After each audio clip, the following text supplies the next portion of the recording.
নমস্কার, আমি সুচিস্মিতা। গত 2 পর্বে শিশুদের বিবেকানন্দ বইটি থেকে কিছু গল্প আমি আপনাদের সামনে উপস্থাপিত করেছি। আজকেও ওই একই বই থেকে কিছু গল্পগুচ্ছ নিয়ে আপনাদের সামনে উপস্থিত হলাম। প্রথম গল্পটি হলো সত্য পরীক্ষা।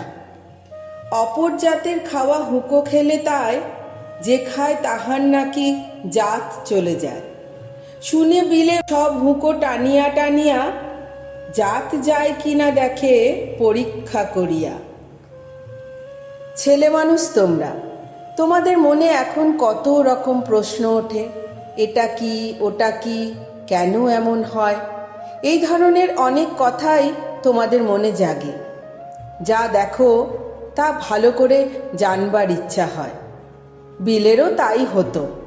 তবে ছেলে মানুষ হলে কি হবে, তার মনে প্রশ্ন উঠত বড়দের মতো। আর কিছু জানবার ইচ্ছে হলে যতক্ষণ না মনের মতো উত্তর পেত, ততক্ষণ সে স্থির হতে পারত না।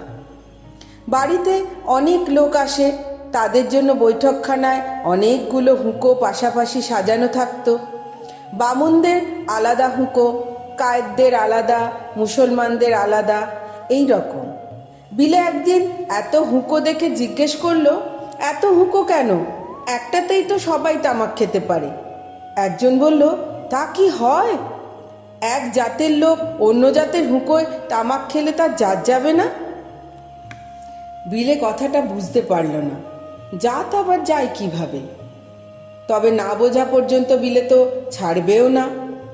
একদিন চুপি চুপি বৈঠকখানায় ঢুকে পরপর সব হুঁকোয় মুখ লাগিয়ে দেখতে লাগলো।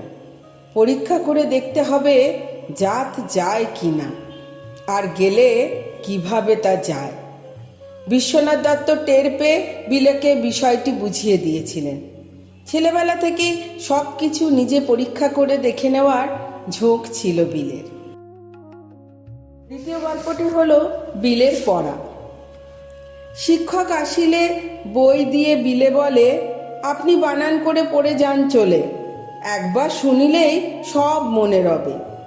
আমার পড়ার কাজ তাইতেই হবে। বিলের বয়স এখন 7 বছর। তাকে মেট্রোপলিটন স্কুলে ভর্তি করে দেওয়া হয়েছে। স্কুলে ভর্তি হওয়ার আগেও সে পড়াশুনো করত। একজন শিক্ষক বাড়িতে এসে তাকে পড়িয়ে যেতেন। বিলে একবার যা শুনত তা আর কখনো ভুলত না, সব কিছু মনে থাকতো তার। 6 বছর বয়স হওয়ার আগে সে রামায়ণ, মহাভারত, গল্প, এমনকি একটি ব্যাকরণও শুনে শুনে মুখস্থ করে ফেলেছিল। একজন আত্মীয় সন্ধেবেলা কোলে বসিয়ে তাকে এইসব শোনাতেন।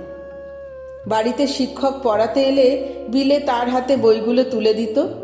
সেদিন কি পড়তে হবে তা দেখিয়ে দিত। শিক্ষক যেন নিজে পড়া মুখস্থ করছেন, এভাবে বানান করে মানে করে সব পড়ে যেতেন।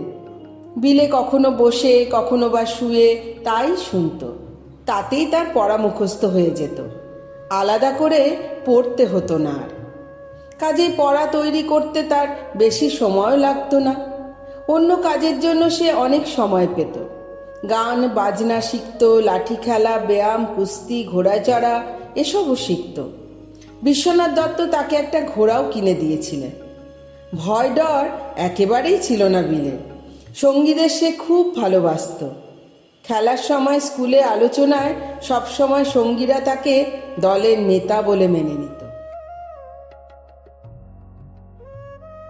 ভয় বলে কোনো কিছু বিলে জানিত না। চলার পথে সে কোনো বাধা মানিত না। বিপদেও ভয়হীন অটল থাকিয়া, কর্তব্য যেটুকু তাহা যাইত করিয়া। পরের গল্পটি হল সাহস ও কর্তব্যনিষ্ঠা। বিপদের সময় বিলে মাথা ঠান্ডা রেখে কর্তব্য করে যেত। বিলের বাড়ির কাছে একটি ব্যায়ামাগার ছিল। সঙ্গীদের নিয়ে বিলে সেখানে ব্যায়াম করত। সেখানে একবার একটি দোলনা খাটাবার জন্য কয়েকজন সঙ্গীকে নিয়ে বিলে কাজে লেগে গেল। কিন্তু দোলনার খুঁটিটা খুব ভারী। অনেকক্ষণ চেষ্টা করেও তারা সেটা তুলতে পারল না। রাস্তায় দাঁড়িয়ে অনেকেই ছেলেদের এই কাণ্ড দেখছিলেন। তাদের মধ্যে একজন ইংরেজ নাবিকও ছিলেন। ছেলেরা পারছে না দেখে তিনি ছেলেদের সঙ্গে দোলনার কাঠ তুলতে লাগলেন। নাবিকটি এসে সাহায্য করাতে কাঠটা আস্তে আস্তে উঠতে লাগলো। অনেকটা উঠেছে, এমন সময় হঠাৎ সেটা পড়ে গিয়ে নাবিকটির মাথায় এসে লাগলো। ফলে তার কপালের অনেকটা কেটে যায়, খুব রক্ত পড়ছে, আর নাবিকটি অজ্ঞান হয়ে গিয়েছিলেন। ছেলেরা তা দেখে ভাবল যে তিনি মারা গিয়েছেন। ভীষণ ভয় পেয়ে তারা যে যেদিকে পারল ছুটে পালালো। শুধু বিলে আর তার দু একজন বন্ধু পালিয়ে গেল না। নিজের কাপড় ছিঁড়ে বিলে নাবিকটির মাথায় পটি বেঁধে দিল। তার মাথায় জল দিয়ে হাওয়া করতে লাগলো। রক্তপাত বন্ধ হলো। জ্ঞানও ফিরে এলো নাবিকে। তখন সবাই মিলে ধরে তাকে কাছের একটি স্কুলে নিয়ে গেল। ডাক্তার এলো, চিকিৎসার ব্যবস্থাও হলো। বিলের সেবা যত্নে 1 সপ্তাহের মধ্যে নাবিকটি সুস্থ হয়ে উঠল। আপনাদের ভীষণ চেনা বহুশ্রুত গল্পগুলো আমার কণ্ঠে আপনাদের কেমন লাগছে কমেন্টের মাধ্যমে জানাবেন। ভালো লাগলে ভিডিওটিতে একটি লাইক দিয়ে দেবেন, আর আমার চ্যানেলটিকে সাবস্ক্রাইব করে আমার পাশে থাকবেন। সবাই খুব ভালো থাকবেন। ধন্যবাদ।